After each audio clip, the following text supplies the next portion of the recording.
వారికి నేను ఒక గిఫ్ట్ ప్రజెంట్ చేయాలి, అంటే నేను ఒక బహుమతి నా తరపున. ఎందుకు అంటే నన్ను నమ్ముకున్నారు కదా బిడ్డలే, నన్ను విశ్వసిస్తున్నారు కదా, నన్ను కొనియాడుతున్నారు కదా, నన్ను గణపరుస్తున్నారు కదా, నా నామాన్ని స్మరణ చేస్తున్నారు కదా.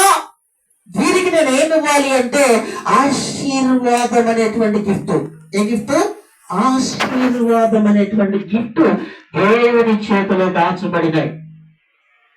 దేవుని చేతుల్లో ఒక బహుమతి ఉంది. ఈ కుటుంబానికి దేవుడు ఏర్పరిచాడు. అది పవిత్రమైనది. ఆ ఆశీర్వాదాన్ని ఎవడు కూడా తీయలేడు.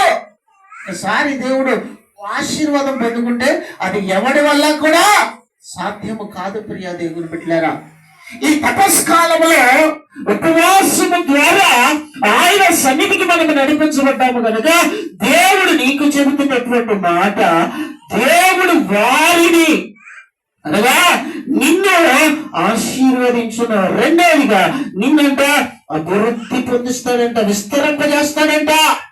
విస్తారమైనటువంటి తైలము చేతనాలు నిన్ను అభిషేకిస్తాడు. విస్తారమైనటువంటి మేలుల చేత, విస్తారమైనటువంటి దీవెనల చేత దేవుడు మనలందరినీ కూడా నింపునుగాక. ఈ మధ్యాహ్న కాల సమయంలో నువ్వు ఏ బాధ చేపచ్చావో నాకైతే తెలియదు, కానీ సర్వశక్తిమంతుడైనటువంటి దేవుడు నాకు బయలుపరుస్తున్నటువంటి మాట, దైవత్వముతో చెబుతున్నటువంటి మాట, ప్రియ దేవుని బిడ్డారా, మన కుటుంబాలను దేవుడు అభివృద్ధి పరుస్తాడంట. అభివృద్ధి కావాలి నీ కుటుంబానికి, క్షేమం కావాలి నీ కుటుంబానికి. ఇది ఎక్కడి నుంచి వస్తుంది అంటే దేవుని ద్వారానే, మరెవరి ద్వారా కాదు. ఇది దేవుడి దగ్గర నుంచి మనము పొందగలము, దేవుడి దగ్గర నుంచి పొందగలము. ఆయన అంటున్నాడు దేవుని బిడ్డలను అభివృద్ధి పరుస్తాను, విస్తరింపజేస్తాను. నీ కుటుంబమే అణగారిపోతుంది, నీ కుటుంబము లోకపాలవుతుంది, నీ కుటుంబమే విస్తరించబడట్లేదు, నీ బిడ్డలు విస్తరించబడట్లేదు, నీ యజమాని ఎండిపోయిన నష్టాలే.